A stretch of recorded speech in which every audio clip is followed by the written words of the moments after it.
Okay, folks, we're going to be here actually at Cafe Mocha, give them a little plug, and I'm meeting with Mr. Leon Smith from Strictly Bizzness, one of the iconic local bands in Hampton Roads for the last 25 years. And before I head to him now, just want to thank Cafe Mocha for letting us do this today. Thank you.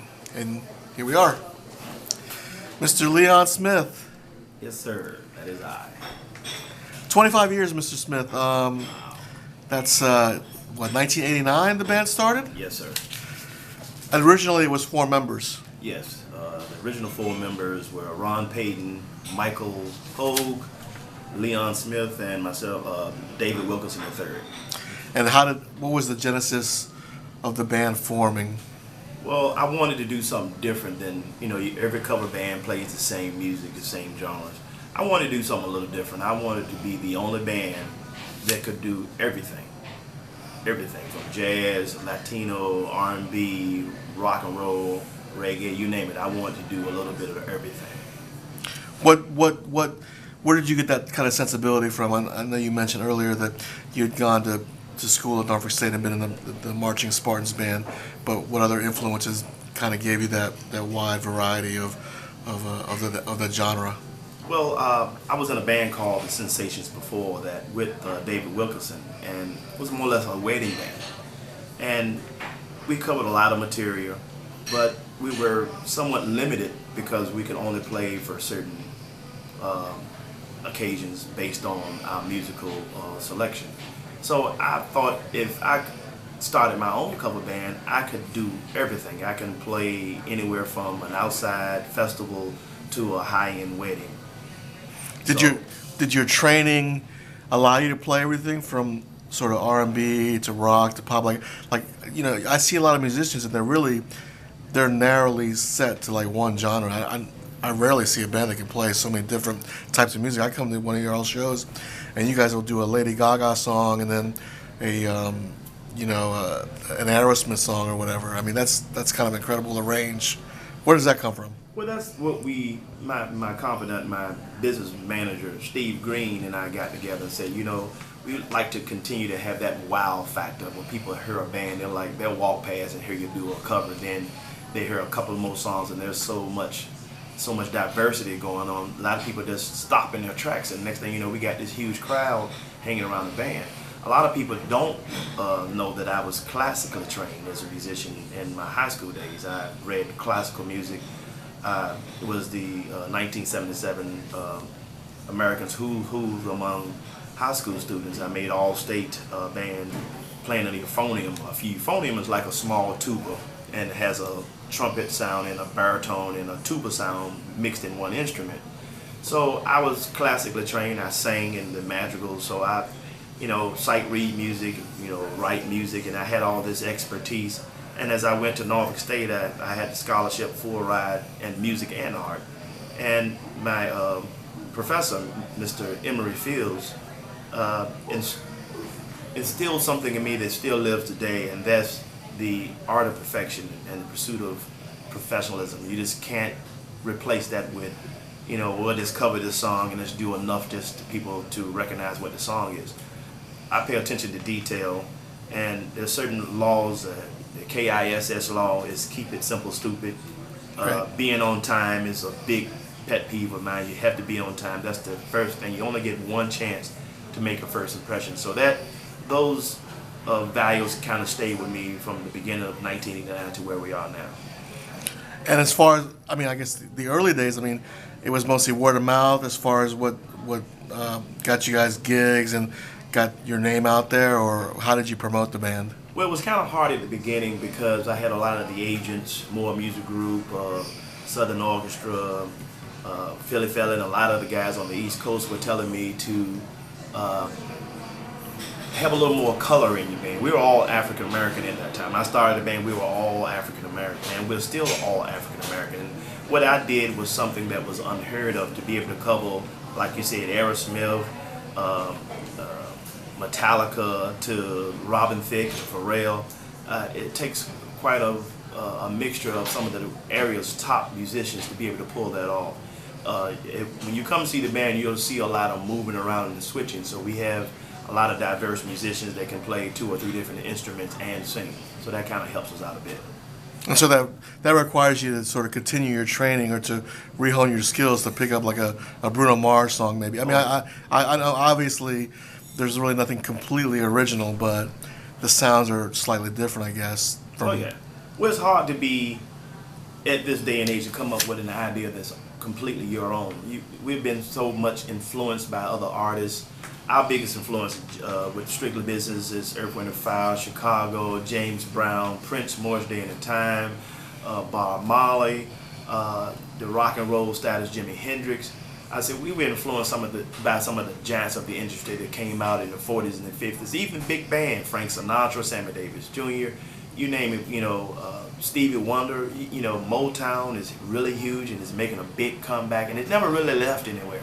So it's hard to come up with new ideas, and I'm also writing some material for beach music. We got been approached by recording artists in the Southern Belt. They do a lot of beach music, and they saw us at this beach festival, and they're like, man, if you write a couple of songs, we'll put you on this record label. So even after 25 years, you still can reinvent yourself, and you have to keep practicing. No matter how long I've been a musician, I continually have to keep getting better, and I still practice. And you mentioned that earlier because obviously the bulk or probably the majority of your income probably comes from the weddings and the corporate outings and such. But I do see you guys at small clubs in the area. Is that to keep your skills sort of fresh or? That keeps us relevant. A lot of times we may have a bride or a potential client that wants to book the band, but they want to see us. A lot of times they look at the video. They've been burnt by bands' video online, and it looks really polished, and you go see them live, and they're nothing like the video. So we want to show people that we perform like the video that you see online. We sound like we are videoed.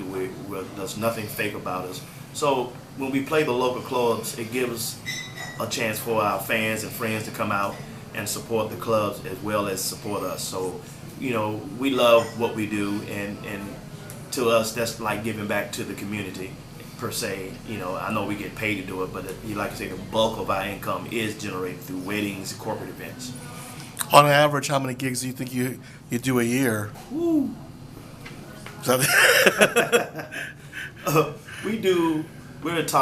We're the East Coast top wedding band. We do more weddings than any other band in this area. I'd say 40 to 50 weddings a year. Wow. And so what type of practice or rehearsal does that require for the band? I guess it depends specifically to what you got coming up, or how often do you generally, on average, practice, I guess? Here's something that I don't want to give away to the competition, but if they can pull it off, good for them. Here's what a lot of bands do. They give you their product. Here's what we play. This is what we're going to do for your wedding. We don't learn any new songs. This is what we do, and this is what you're paying for. We're more customer service oriented. If we don't know the song, we'll learn the songs for that particular wedding. So all of our weddings are customized toward each bride and groom. Gotcha. And I guess that was going to be let's say if you're doing an event beyond the customer or the client input, what dictates your set list? Because it seems to be different. I mean, I've seen you mostly at the clubs though, but how does that? What's that process? We are a totally different band than the weddings. Number one, you have weddings, you have family there. So you have some small kids to the grandparents or great grandparents. So you have an age range of 8 to 80. So we have to be as diverse as possible. We play big band, Mac the Knife, Frank Sinatra, Frankie Valli. We go back and pull out some real old classics, and then we generally go into the Motown era. And then by the end of the night, when the younger kids hang around and want to party and hoop and holler, we do all the newer stuff, the Lady Gagas, the Bruno Mars, the Maroon 5s, and those songs go over well. So each wedding is customized to what the bride and groom wants to hear and don't want to hear. Okay. And you said you guys write music for other constituents or whatever. Have you delved much into moving some of that original music into your sets? Well, without exposing what we're going to do, we're going to put some of those songs incorporated into our songs. We're not going to tell people that, hey, this is an original. We're just going to play it and see the response before we really market it in that direction. But I think it's long overdue to add some original material to what Strictly Bizzness is all about. Because that was my next question, Mr. Smith. How about an album, a Strictly Bizzness album of original material? Is that something that's in the works? We're working on it right now, and we would like to keep, that goes back not to be current about what's going on with the Marvin Gaye estate versus Blurred Lines, Robin Thicke, and Pharrell.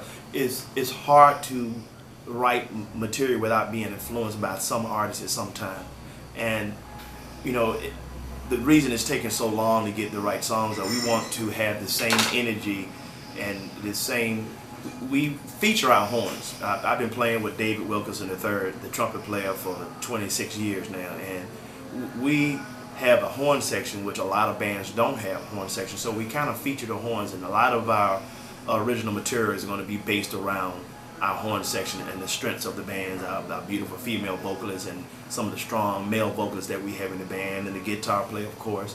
And we'll play to the strengths of the band, and we won't let our fan base down, and hopefully we'll get some airplay with the albums should be out by 2016. Oh, great. And I guess that was my next question, Leon. A lot of times bands, they form, you mentioned it was just 4 of you, now it's 9 of you. Sometimes the band begins with, like, say, the lead singer's voice or that leadership, and then it starts to become more of a team-oriented thing. Has that kind of evolution come with Strictly Bizzness, and what are some of the challenges when you have 9 different personalities in a band? That's a great question, and that's one of the biggest obstacles that I face with as being the CEO and the leader of the band. That's why I got Steve Green to help me out with managing such a diverse group of individuals that are highly talented. And I focus and preach on some of the things I learned in Norfolk State is, there's no I in team. Teamwork. Whatever your role is in the band, it helps the band be better. Some people are more into, well, it's all about how many, solos I can sing, how many songs I sing on. Whatever your role is, whether you're singing lead, playing percussion, playing drums, keys, or whatever your job is in the band, you're making the complete product a polished product. I know. And now you were at Maryland Live. I know there's a proliferation of casinos now in the Baltimore and Maryland area. How did that come about? Well, we had a friend that a guitar player, once again, he opens the door for a lot of the things that we don't ordinarily have been approached with. He played with a band in Maryland Live called Custom Made. He's like, man, they would be great to play in Maryland Live, and I kept hearing about it. So I got together a press kit. I put together a press kit, and it kind of looked like this. Jay Hermoso kind of did the promo for it, and what it does, we sent this press kit to all of the casinos that we're in touch with. It let us know our 25-year seal, a bio of the band, a picture, a card, and we had put a DVD in here so they can look at it. And I sent that to Maryland Live, and they were interested. And next thing I know, I contacted the booking agent about Maryland Live, and she said, well, our first time was in there 2014, December 27th. We'll never forget it. So I felt like you only get one chance to make a first impression, so I got a videographer to come up with us, and I edited. We did 4 45-minute shows, and we had a blast. We did costume changes, we did themes. We did something unlike any other band that goes in there. You have theme bands. You got bands that do nothing but, Minneapolis, Motown, Earth, Wind, and Fire. You got all these bands who do things. We can do all of that themes and go into top 40. So they were very pleased with us. They said they'd never seen a band like us, and hopefully with that video and the promotion of Maryland Live, other casinos will take a look at us and take us seriously, and hopefully, hey, we like to end up in Las Vegas. Wow, and that video is on your Facebook site, correct? Yes, sir. And it was hard to do. A lot of the original videos we had were done professionally, and here's some of the tricks of the trade. You go into you get the audio done first, but you go into the studio and you get the audio of what you want to do with the video later on. So we did all the audio tracks down first. Then we came back and sang to our own audio tracks with the video. So it was almost like a lip syncing session, but everybody was so good and so believable. A lot of people who were in the room when we were doing the video thought we were playing live. So I'm very proud of the band and what we did with that. But the difference in Maryland live, you know, it wouldn't like cut, can we do the song again? Oh, let's edit this. Everything was live. So what you hear in the Maryland live is what we actually sound and look like. So what that's showing the media, that the band just doesn't be fixed on a video and just, you know, oh, the video is great, look at their videos, but when you come see us live, you're like, you sound nothing like your video. And Maryland Live expressed that as well. They saw our videos, so they were expecting the same kind of energy, the same kind of promotional information, the same kind of dress, and we did that. We delivered everything that they saw on the video and more. Okay, and I actually do a lot of work with folks in this area that they take these trips to go down there and patronize both the mall and the casino. You guys have an upcoming date at Maryland Live coming up soon. So yes, sir. Can you share that with us? That's June 12th. It's on a Friday, and we were just up there the Valentine's Day weekend, the 15th, which we were only going to give us a couple of dates, but right now they're in negotiations to give us as many dates as possible. They're trying to place bands in a different area, and they're trying to get the top bands in there, because the top bands do well. The better the bands do, the better sales are generated through liquor sales and gambling and everything is involved. So they like our package, our professionalism, what we dress like, and you know, they only want to use the top bands. So yeah, we're scheduled to get in there in June, but don't be surprised we're in there before that. Good stuff. And if I've got any viewers out there interested in booking Strictly Bizzness, who would they contact, or how would they get a hold of you there, Leon? Here's the easiest way to go about it. You can go to our website, www.thebizz1.com. That's THEBIZZ, the number 1.com. And when you go to our site, you can look up there and it says contact information. You click on that, it'll send a direct email to me or to Steve Green. His phone number is located there if you can't reach me. And you can also go to our Facebook page. You go to our website, it has a link to Facebook where you can go and click on our videos and contact me as well. And you've got a gig this weekend as well, just for anyone looking at this. We're doing a gear up for the Newport News, City of Newport News Marathon. So they're doing a pre-marathon party with a lot of dignitaries and mayors, and everybody's going to be there tomorrow, Friday. And Saturday we'll be at Grumpy's. Grumpy's started out a couple of years ago, and it was hard for them to get bands in there of any kind of caliber.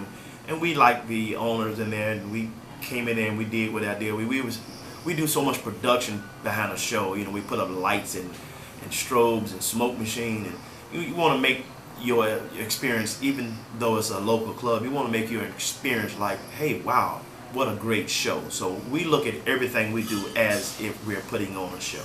Okay. And beyond an upcoming album, getting to Vegas, what do you see in the short term or possibly long term for Strictly Bizzness? I would like to ride into the sunset doing this full time, and I would like to make all the members of the band comfortable to where they don't have to work a part-time job or any kind of side hustle to supplement their income. I would like Strictly Bizzness to be able to afford all the band members to do this full time, and to be able to look back at this after we're done with it and say what a wonderful time we had, and it's priceless. Good stuff. And one last question. I got to give a plug out to my man Jay Hermoso. I know he does some of the graphic design for. Is he going to get some stage time, Leon? I mean, well, Jay's such a great graphic artist.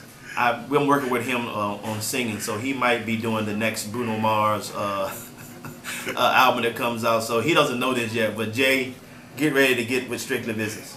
Thanks for your time, Mr. Smith. We'll talk to you soon. Thank you, buddy.